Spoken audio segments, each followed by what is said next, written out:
It's starting. Okay, there we go. Hello, and welcome to the Siemens Connect podcast series with your host, myself, Christine Moran. If you're new to listening, each podcast will have a special guest from our Siemens Connect ecosystem.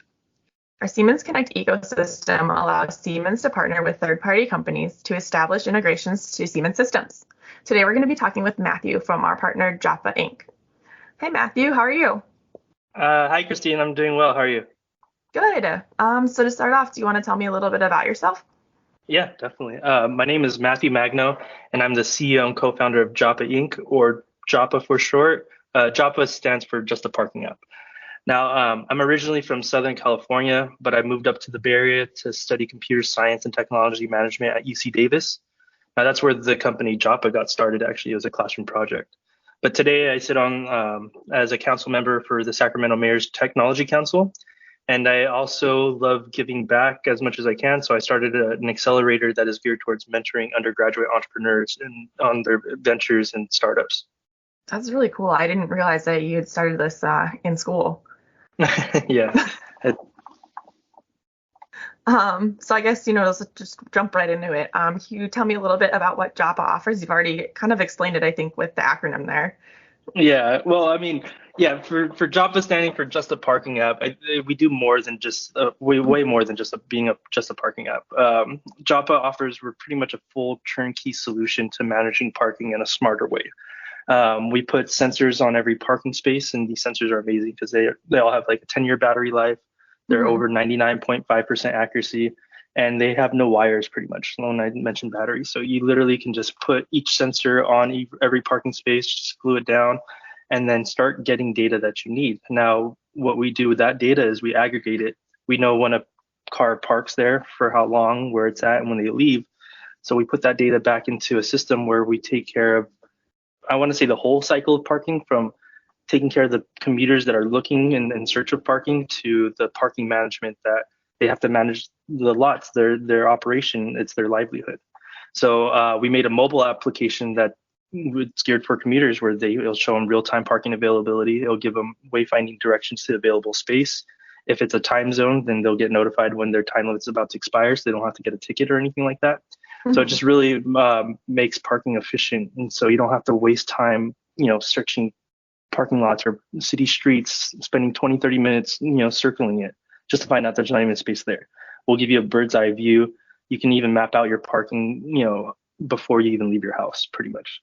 So that's just awesome. a mobile app. Oh, it's awesome. I mean, that's where we originally started, but navigating through the industry, the parking industry, and understanding our customers more, we decided to build a management dashboard where we can actually visualize all the data that we're getting from every parking space and give it back to the parking management. So now they can really manage their parking, from a dashboard. They can see their whole operation without having to go on site.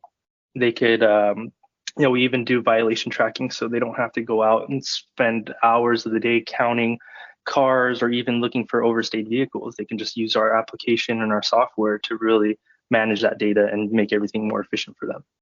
Wow. Yeah. I mean, as a consumer like this, I'm from Chicago, so that would be super helpful to use. But yeah, I like the other side of it too, with, being the manager of the building and being able to use that data for some insights. Oh, definitely. Parking in Chicago is insane. I've been there before. We're going to get there soon.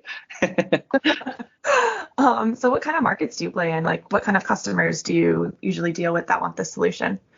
Yeah, so we originally targeted just universities when we first started, but then over the years we expanded to different markets, from hospitals, municipalities, airports, stadiums, moving into amusement parks now. So it's essentially anything with a parking space, whether it's parking garages, parking surface lots, on-street parking or off-street parking.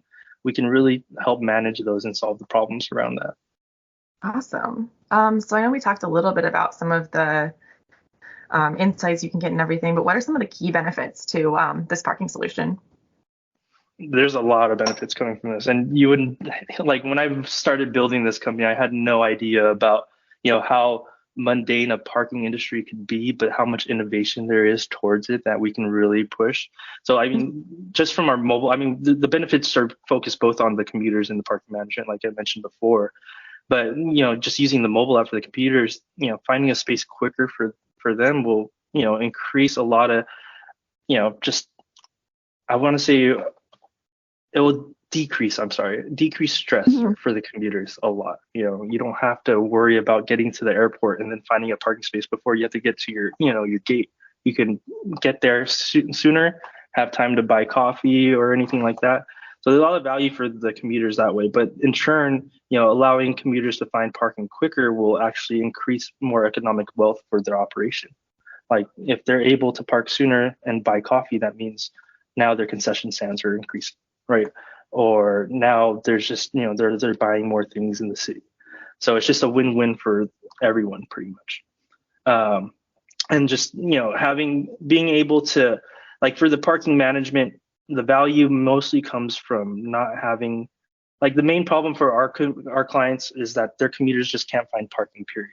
There's plenty of spots available. They just don't know where it's at. And it costs around $30,000 to $40,000 averaging, to build one parking space from scratch. Wow. So if you can scale that up to, hundreds of millions of dollars just to build a parking garage or even, more real estate for parking lots.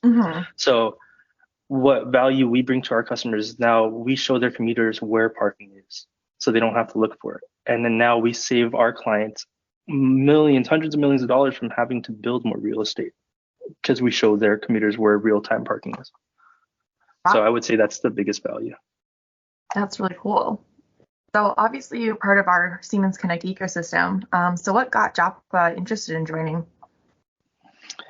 Well, what got us interested? I mean, we've met through a network. It actually we met it happened on a golf course. Business is done on the golf course. It totally happened. And when we were introduced, I was just building this company just for parking. We had a vision of smart cities and integrating our data. But then when we talked to Siemens and saw what the Connect ecosystem does, it was a natural fit for us. What we can do with the data of parking, just for each space, we can really integrate it to other building technologies to automate, everything from, if we know a certain area of the parking lot or parking structure is empty, we can automatically dim the lights with smart IoT lighting.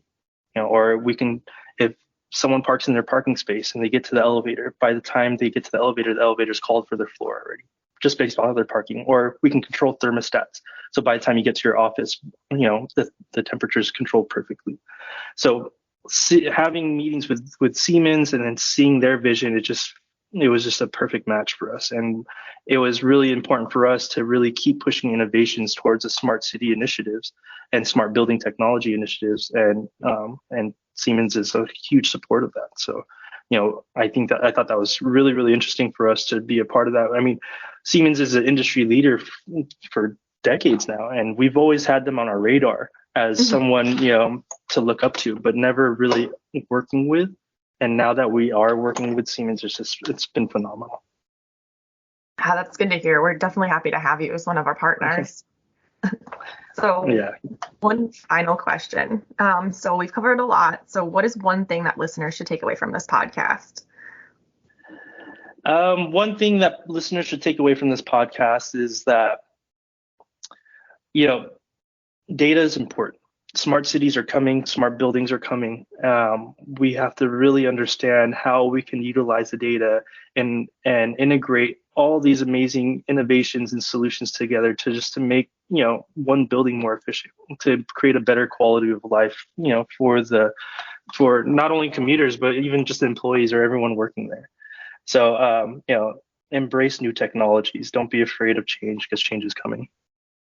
That's definitely a perfect saying to end this with.